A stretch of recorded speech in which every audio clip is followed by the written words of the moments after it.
Hello sir, एक और नए वीडियो की आज हम शुरुआत करेंगे। अभी हमने कुछ दिन पहले एक वीडियो बनाया था जहां आपने जिक्र किया था कि इंदौर में 526 ही अवैध कॉलोनियां रजिस्टर्ड है, बल्कि वास्तव में देखा जाए तो 1000 से भी ज्यादा है। और अवैध कॉलोनियों को लेकर हमेशा सत्ता भी परेशान रहती है, लोगों का भी हमेशा विरोध रहता है कि अवैध कॉलोनियों को वैध किया जाए। तो वास्तव में अवैध कॉलोनी ऐसा क्यों हुआ कि सिर्फ 526 ही रजिस्टर्ड की गई, जबकि आपका आंकड़ा है कि 1000 से भी ज्यादा होनी चाहिए? सही बात तो ये है कि अवैध कॉलोनी बसाने में सरकार शामिल रही। शिवराज जी के शासनकाल में भूमाफिया जो चाहते थे वही आदेश पास होता था, अवैध कॉलोनी बसाना। और उसके बाद में उसको कानूनी प्रोटेक्शन देने के लिए अवैध कॉलोनी बसाने की तारीखें बढ़ाते रहे 2016 तक कि अवैध कॉलोनी है तो उसको नियमितीकरण में लिए। और उसका अवैध कंस्ट्रक्शन, सुप्रीम कोर्ट का कहना था फ्रेंड्स कॉलोनी के केस में दिल्ली के, कि कंपाउंडिंग रेयरेस्ट होता है, परंतु इन्होंने पहले 10% था, दिग्विजय ने 308A म्युनिसिपल कॉर्पोरेशन एक्ट में जोड़ा और शिवराज ने बढ़ाते हुए उसे 30% कर दिया कि 30% तक अवैध होगा कर सकते, उसको रेगुलाइज कर दिया। 292C में क्रिमिनल केसेस रजिस्टर्ड नहीं करके और इलीगल कॉलोनाइजेशन को प्रोत्साहित किया। और उसके बाद जब नियमितीकरण के लिए जब एक्ट में अमेंडमेंट किया तो लोगों ने अवैध कॉलोनियाँ जिनकी यानी गवर्नमेंट खर्च पे जिनको डेवलपमेंट करवाना था, तो बहुत से कॉलोनाइजर ने अवैध कॉलोनी के नाम पर अपनी कॉलोनियाँ भी डलवा दी। और इस तरह से अवैध कॉलोनी में जो प्रोविजन, तो आपको आश्चर्य होगा, Madhya Pradesh municipal corporation act का एक को कॉलोनाइजेशन जब दिया गया था तब इंदौर में उसके पहले कलेक्टर सक्षम अधिकारी था और उस समय 100 अवैध कॉलोनी थी। 100 अवैध कॉलोनी में साकेत के पास जैसे मनीषपुरी वो अवैध कॉलोनी थी। अच्छा। तो बहुत सी अवैध कॉलोनियाँ थोड़ी जिसमें नियम में थोड़ी कमी थी, तो अवैध कॉलोनी सेमेंट थी तो वो 100 से कम थी। जब म्युनिसिपल कॉर्पोरेशन में आई तो म्युनिसिपल कॉर्पोरेशन में कॉलोनी सेल में वही अधिकारी बने रहे।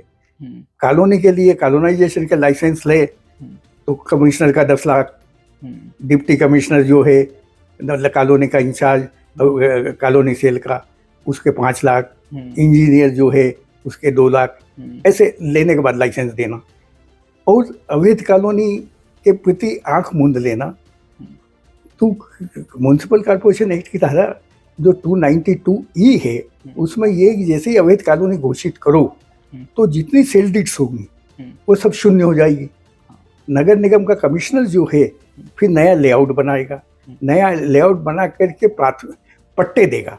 वो पट्टे प्राथमिकता उनको देगा जिनको ठग करके काबिल राय ने प्लाट बेचे थे। परंतु यहाँ तो उल्टा है, रिश्वत लो, वो कॉलोनाइजर से ही कहो कि तुम्हारा नियमितीकरण करते हैं, तुम ही सब करवा करके सर्वे करवा लो, नया लेआउट बना लो और हम मंजूर कर लेंगे। तो इस तरह से जो नियमितीकरण में इन्होंने 120-25 कॉलोनी ली थी, वो जो प्रभावशाली भूमाफियास थे उनको अवैध लाभ देने के लिए ली थी।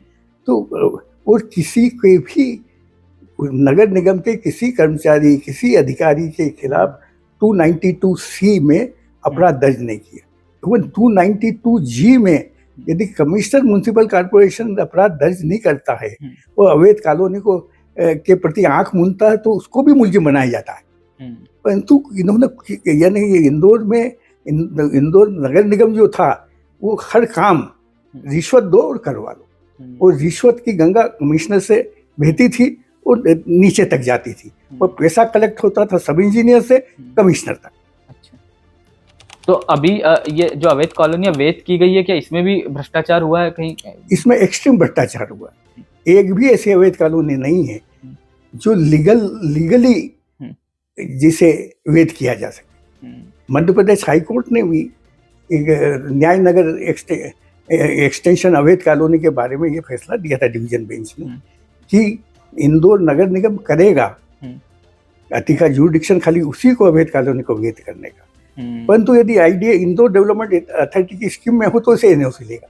तो ये तो घोषित रूप से, यानी कि जो अवैध कॉलोनाइजेशन के लिए जो रूल था उसको ग्वालियर हाई कोर्ट ने जो सेट असाइड किया, उसमें उन्होंने कहा था खाली 292E है म्युनिसिपल कॉर्पोरेशन एक्ट की, उसमें जो पूरी प्रक्रिया लिखी है कि वो घोषित करेगा, शून्य होगी, लेआउट बनाएगा कमिश्नर, लेआउट बना करके डेवलपमेंट का पैसा कॉलोनाइजर से वसूल करेगा और उसके बाद में उनका पट्टा बांटेगा और पट्टा यह माना जाएगा कि वो टाइटल डीड है।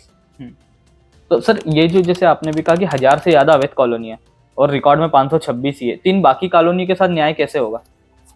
एक्चुअली 526 अवैध कॉलोनियां इन्होंने जब घोषित की, हाँ, और उसके बाद में जैसे जैसे डेट बढ़ा दे रहे अवैध कॉलोनी, यदि 2016 तक भी बसी है तो उसको नियमितीकरण में ले ली, तो फिर एक धंधा हो गया भूमाफिया का कि अपनी जमीन पर अवैध कॉलोनी बता देना और उसके बाद में उसको नगर निगम में कर देना। तो इस तरह से आज अवैध कॉलोनी की संख्या 1000 है।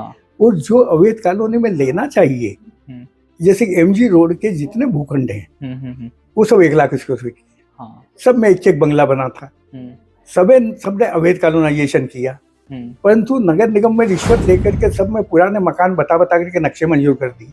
और इवन 10% जो बगीचे के लिए जगह छोड़ते हैं, जो सड़क छोड़ना चाहिए, जो सीवरेज लाइन के लिए जगह छोड़ना चाहिए, वो नहीं, नो डेवलपमेंट। तो यानी MG रोड पर जितने बंगले हैं जिसमें कि 5-10 मकान बने हैं, केवल सेलाना कोठी जहाँ मेरा ऑफिस है वो महाराजा सेलाना का था, उन्होंने अपने बहनोई को भेजा था, नेपाली थे, उन्होंने लीगल कॉलोनी करके 10,000 स्क्वायर फीट जगह नगर निगम को हैंडओवर की। इसके अलावा किसी ने भी डेवलपमेंट नहीं बताया, वो पुराने मकान बता करके और बेचे। तो अभी जो रहवासी है सर, इनके साथ न्याय कैसे होगा जिन लोगों ने अवैध कॉलोनी में मकान ले लिए या मकान बन गए? अवैध कॉलोनी में मकान लेने वाले, वो अवैध कॉलोनी में प्लाट लेने वाले, उनको ये मालूम है कि अवैध है, इसलिए IDA की स्कीम से या अवैध कॉलोनी के जो भूखंड का मूल्य है उससे यदि 10 या 20% देना है और नोटरी पर सेल डीड प्रोहिबिटेड है तो नोटरी पर लेना है, तो उनको नहीं मालूम कि हम अवैध कॉलोनी में, सबको मालूम है। परंतु फिर भी गरीबों ने अपने जीवन भर की कमाई लगा करके मकान बनाने के लिए अवैध कॉलोनी में प्लाट लिया है, तो म्युनिसिपल कॉर्पोरेशन एक्ट की धारा 292E में कमिश्नर नगर निगम को ये कहा है कि वह पट्टे देगा, पहले डेवलपमेंट करेगा, खुली जमीन को बगीचे वगैरह के लिए करेगा, प्लाट यदि बड़े हैं तो छोटे करेगा और पट्टे देगा। और जितनी सेल डीड कॉलोनाइजर ने की है वो सबकी सब शून्य घोषित कर दी, यानी nullity.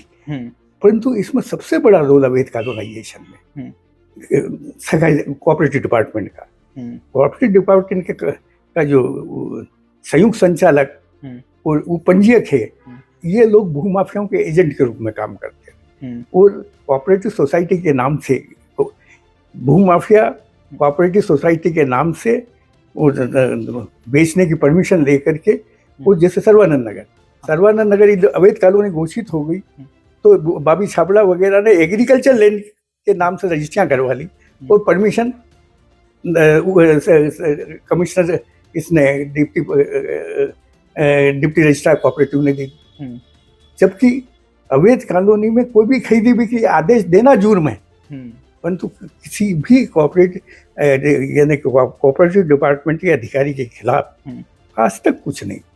Even cooperative housing society भी जो भूमाफियाओं के कब्जे में है तो उसके भी एजेंट बन जाते हैं कोऑपरेटिव वाले, और सीनियरिटी लिस्ट बनाएंगे, सीनियरिटी लिस्ट के बजाय किसी को अयोग्य बता देंगे, अयोग्य बता करके खरीदी बिक्री में शामिल हो जाएंगे, कमीशन लेंगे। तो इस तरह से जितना म्युनिसिपल अवैध कॉलोनाइजेशन में इंदौर नगर निगम, कलेक्ट्रेट और आपका कोऑपरेटिव डिपार्टमेंट, ये सब शामिल है। वो सभी भूमाफिया के एजेंट हैं या भूमाफिया के पेरोल पर है या भूमाफिया के अवैध कमाई में हिस्सा लेकर के अपना कानूनी दायित्व का पालन नहीं कर रहे हैं। ठीक है सर, बहुत बहुत धन्यवाद ये जानकारी देने के लिए। निश्चित तौर पर इससे इंदौर के जिम्मेदारों की नींद खुलेगी और हो सकता है कि जो अवैध कॉलोनी में जो लोग रह रहे हैं उनको न्याय भी मिल सके। बहुत बहुत धन्यवाद।